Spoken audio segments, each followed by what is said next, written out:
नमस्कार, मैं ईश्वर केवल रमानी बोल रहा हूँ। कुछ होम बायर्स ने सजेस्ट भी किया था और कुछ ने डिमांड भी रखी थी कि जो हमारी एसोसिएशन है जिल real estate allottees welfare society एक फिजिकल मीटिंग करे। हमने पीछे जूम मीटिंग तो काफ़ी की थी, तो हमने 17 जुलाई को वो फिजिकल मीटिंग भी की और उसमें होम बायर्स ने जो आए थे उस मीटिंग में सभी ने बहुत एक्टिवली पार्टिसिपेट किया and it was a good interactive session. उन्होंने कुछ अपनी बातें रखी और हमने भी उनको कुछ बातों पे क्लैरिफिकेशन दी। मुख्य तौर पे उस मीटिंग में सारी बातें हो गई थी। अब उसका थोड़ा सा समराइज्ड फॉर्म में मैं आपको आज वीडियो में बताना चाहता हूँ। पहली बात तो सभी ने ये भी माना कि इस समय जो सुरक्षा का प्लान चल रहा है और एनसीएलटी हियरिंग में जितनी डिले हो रही है और येड़ा के जो प्रॉब्लम्स हैं, येड़ा की जो ऑब्जेक्शंस हैं, वो definitely it is a matter of concern.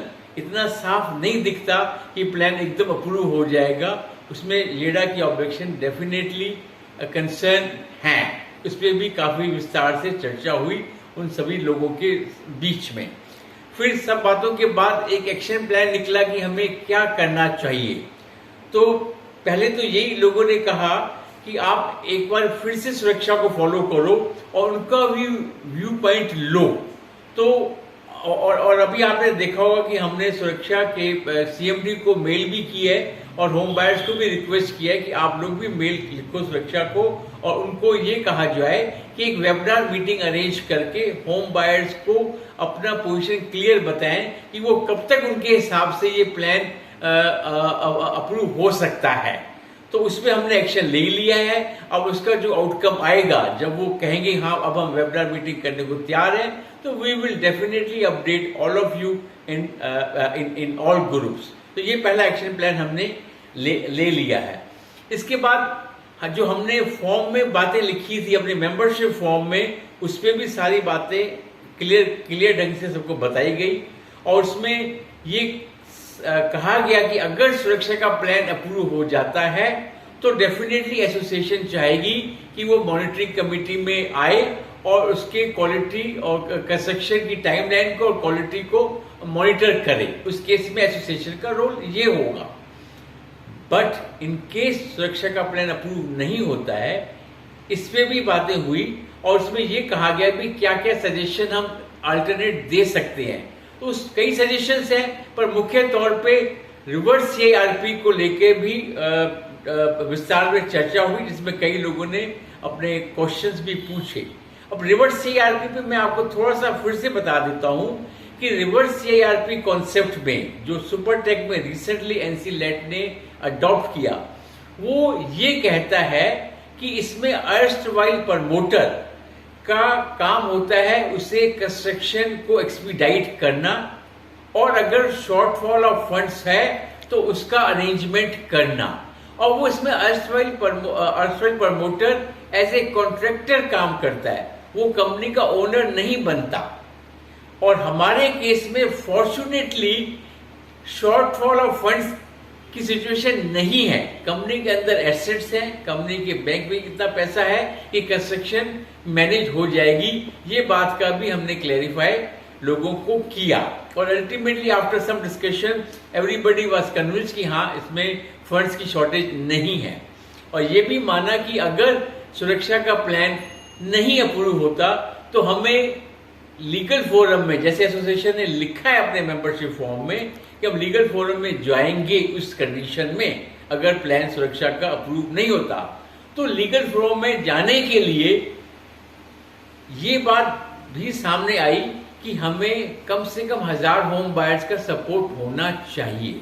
अगर 1000 होम बायर का सपोर्ट है तो डेफिनेटली मैं ये कह सकता हूं हमारे लीगल फोरम में जाने की एप्लीकेशन को एक वजन मिलेगा और इफेक्टिवली बात हमारी कोर्ट में रखी जाएगी। ये मैं आज भी अपने वीडियो के थ्रू भी कह रहा हूं और उस वक्त भी मैंने ये कहा था, हमने ये कहा था कि 1000 होम बायर का सपोर्ट तो मिलना ही चाहिए।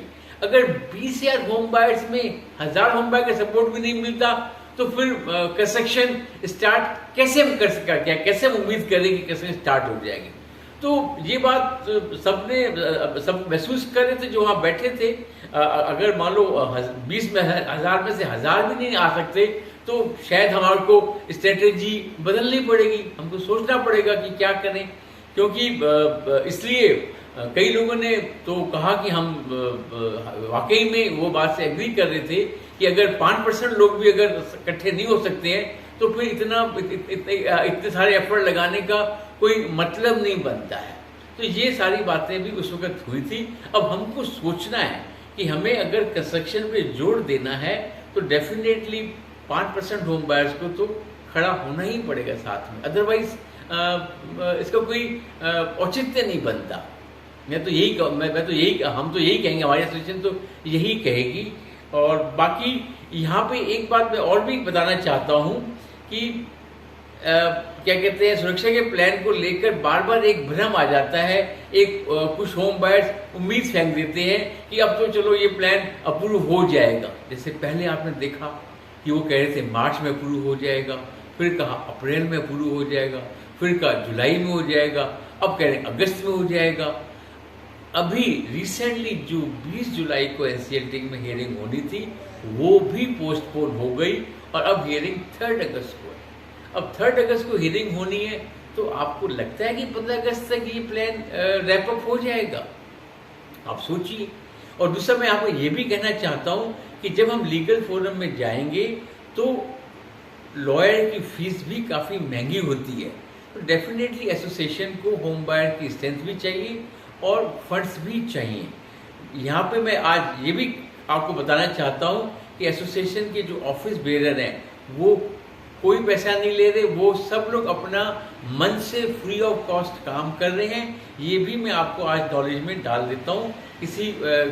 कोई किसी किस्म का भ्रम नहीं रहना चाहिए। तो अंत में हमने जो बात कहनी चाहिए थी वो शायद आप लोग उसको आई एम श्योर कि आप इसको पॉजिटिव वे में लेंगे, क्योंकि अल्टीमेटली कंस्ट्रक्शन तो हम सभी को चाहिए ना, ये हम सबकी लड़ाई है। खाली एसोसिएशन के ऑफिस बेरर्स की या चंद होम बायर्स की लड़ाई नहीं है, ये सभी की लड़ाई है। तो एंड में मैं यही रिक्वेस्ट करूंगा कि इस चीज़ को लोग समझें और पॉजिटिव वे में सपोर्ट करें। धन्यवाद।